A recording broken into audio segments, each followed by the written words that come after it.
Well, listeners, you may have noticed that over the last few weeks we have been playing brand new tracks from Apocalyptica Plays Metallica Volume 2, the brand new album that is out now.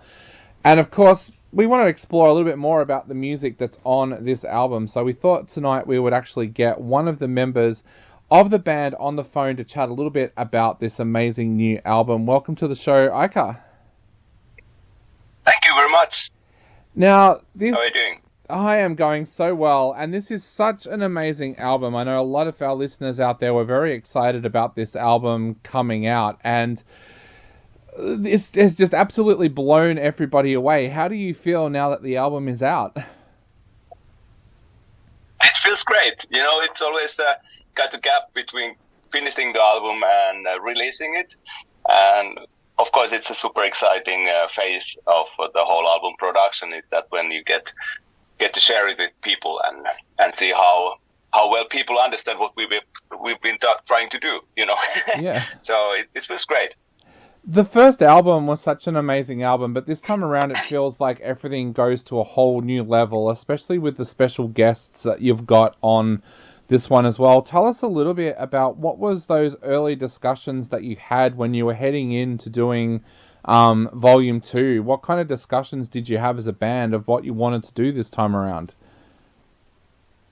Yeah, you know, the idea to make another Metallica album has been around forever, since the first album, but it took 28 years to do it because somehow this felt like a right time because the challenge started to excite us, because we were thinking that we kind of need to reinvent the wheel in a certain way. The first album turned out to be revolutionary, which we didn't know at the time when we were doing it. We were just playing Metallica with the instruments we can play, which happens to be cellos. So it was really simple for us.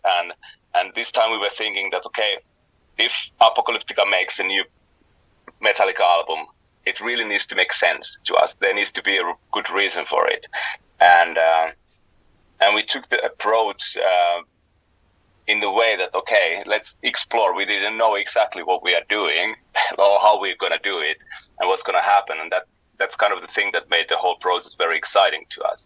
So we gave ourselves much more freedom to modify the original music. Like, we wanted to feel that every version what we do, it needs to feel like our own. Yeah. We wanted to be a little bit somehow different from original, but, you know, making things different just in the means of making something differently, that doesn't make any sense. So it was really a lot of exploring and trying and to see that, okay, which songs they actually turn out to be great Apocalyptica versions. And of course we wanted to present the sound of the band, that how the Apocalyptica sounds 2024. And not trying to replicate anything from the first album. Yeah. So how do you go about picking which tracks you want to do versions of? Is it kind of trial and error in a way? Do you try different tracks and find that, no, that track doesn't work? Or how do you go about picking which tracks you actually want to have featured on the album? Yeah, that's exactly the wording I would use, trial and error. You know, it's... and that kind of... We picked up songs that there were a couple of many songs that we always felt that would be great to play that song. But some of those just didn't turn out to be great Apocalyptica versions. You know, the way how we chose the songs for this, it was not about how great the original song is. It was all about how great the Apocalyptica version is. And there were a lot of surprises on the way. I think we had around 20 drafts of arrangement for 22 different songs, plus minus, and only 9 ended up on the album. So we tried a lot of things that we really wanted to do, but then on some part of the process we figured out that, okay, it is not really becoming great as Apocalyptica version.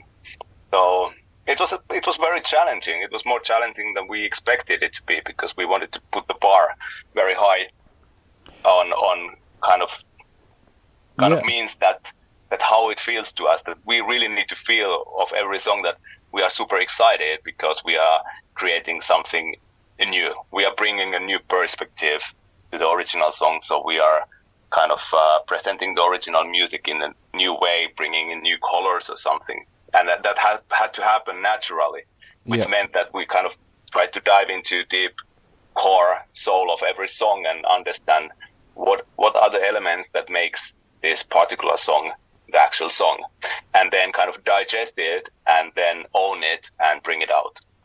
You said it was quite challenging. What did you find was the biggest challenge when you were doing that?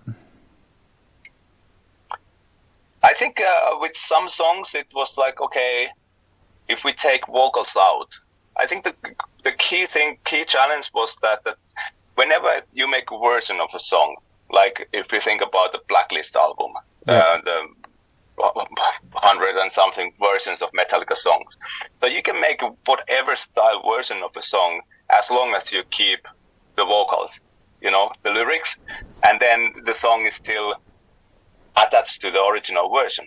But Metallica has a lot of songs that the vocal performance is not based on the melody. There's not so much melody. It's more about the lyrics and the performance of James Hetfield and the timing and stuff. And when you play it with cello, sometimes they simply sound super stupid. Yep. And then it came to the question that are there enough important elements in the song beside the vocal part that makes the song great? Yep. So, for example, like Four Horsemen is a good example of such a song that when we play the melody with cello, it's absolutely stupid. But luckily, on that song, that vocal part is just in a minor role, because there are so many strong riffs, there are so many different tempos, there are so many different parts in the song, so there were so many musical elements to make it the exciting version, despite the lack of vocal melodies, which was kind of a problem with the newer Metallica album. I really wanted to have something from the latest albums, but working on those songs, it really felt that the songs are written in a more simple way, in a certain way, like there are less elements, and it's almost based on Metallica's sound and performance, and also especially the performance of James and his lyrics. And when we took those elements out, we felt that, okay, we should kind of add so many things from our head into these songs to make them really work out, and that's the reason why there are no songs after Saint Anger. Yep. Is it difficult to tell what's working and what's not working, or does that just come very naturally to you? Because there'd be a lot of musicians out there that would be like, oh, I don't know, no, I'll include it. But whereas you're mature enough to know, that's not working, let's cast that aside. Is it difficult to pick what's working and what's not working? I think you know it. Sometimes you know that this song has something, you just know it. Like Saint Anger for me was that kind of song. But it took me quite a lot of time to crack the code to kind of to lock the thing that, okay, this is the way how it starts to get alive. So it's more about the feeling of the process that you start to work on a thing, and it either starts to spark some special excitement or not. Yep. And that's how you know. If it doesn't really spark excitement, and no matter how you work it, it's better to leave it out. Definitely. There might be many reasons. It's not about if the original song is great or not. It's not. It has nothing to do with that. It's just like it's all about that what excites you during the process. So it's all about the process. It's all about going into the work, and only way to make something great is that you have to get excited by yourself about what you're doing. Definitely. And this time around, as I mentioned before, you've got some very special guests. Of course, you've got James and Rob from Metallica. You've also got the original bass line as well from Cliff on your brand new single. Let's start with James and Rob. How did that come about that you were able to work with them on this album? When we started to work on this album, there was absolutely no idea to get any involvement from Metallica. So we just started to work on the music, and while working on the music, there are certain ideas started to pop up. Like, I think the first one was, because the first song I arranged for this album was Four Horsemen. And while working on it, I realized that this bass line in the solo section is so important part of it. And it didn't feel right to start to replicate it with cellos, because cello is in a different register and so on. So I felt that it needs to be played by bass. And then if there is such an important bass part on the song, it would make sense that it's something special. And it was, of course, the most special thing would be that if Rob would play it. And I reached out to Rob, and he was super excited to join. A little bit same with James, that my bandmate Perttu. He had this vision of this huge cinematic version of One, because we recorded One and released it in '98. So the reason why we redid it was this totally new perspective into it. And in his vision, there was like that the lyrics are spoken, so there's like a narrator for the story. Yep. And we were originally thinking some actors like Liam Neeson or Mads Mikkelsen or somebody like that, to ask for it, and talking that, of course, ultimate would be if James would do it, but it's not going to happen. And I was like, okay, let me figure out if I find a way to represent this idea to James and see what happens. And I got the possibility, and James was super excited about the approach to the song, and he definitely wanted to join in. And with Cliff Burton bass line, the story behind that was like Call of Cthulhu is one of my favorite songs. Yep. of Metallica, and I always loved the soundscape of it. And then I realized at some point a couple of years ago that it's actually the bass line. The bass part is doing so many cool things that I always loved. And then the idea came from them, would be so cool if we would get the original bass track. And it was last year spring, I sent a message to Lars Ulrich. I was like, Lars, we are working on this album, and there are a couple of ideas just popping up, and I would like to discuss with you. And so we had a call, and I told him, okay, this is what we are doing, and this is something that we think this would be great, and this would be great. And then he got really excited about the ideas, and wanted to do everything on his end to make things happen. Even Cliff Burton thing, he said that it's a great idea, but I don't know how it can happen, because you need to, James needs to like it, Cliff Burton family needs to love the idea, and then there are so many legal issues that needs to be sorted out, who owns which rights to the recording and so on, so on, so on.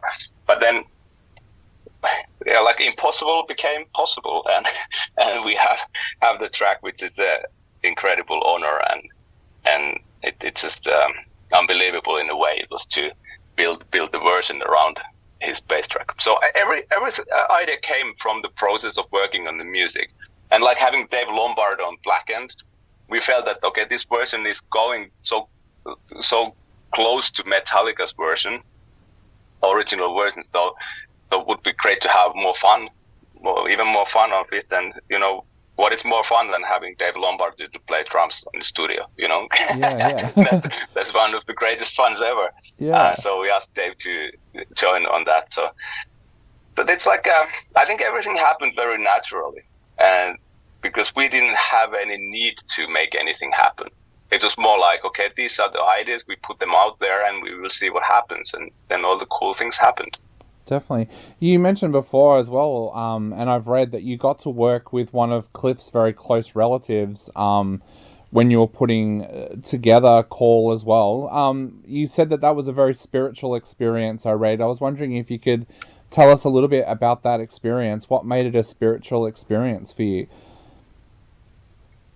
I think that, like going back in time, like in a very absurd way, that suddenly we are in the studio and we are opening those original Metallica tracks from Ride the Lightning.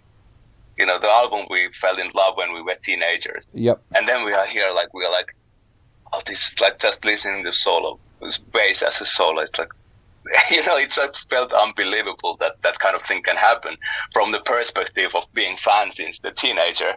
And I think it was, the spiritual experience means more like that it was something bigger that we could have ever imagined. Yep. In general, like to have that experience, to be able to get such an opportunity to hear something that is recorded like 30, 40 years ago.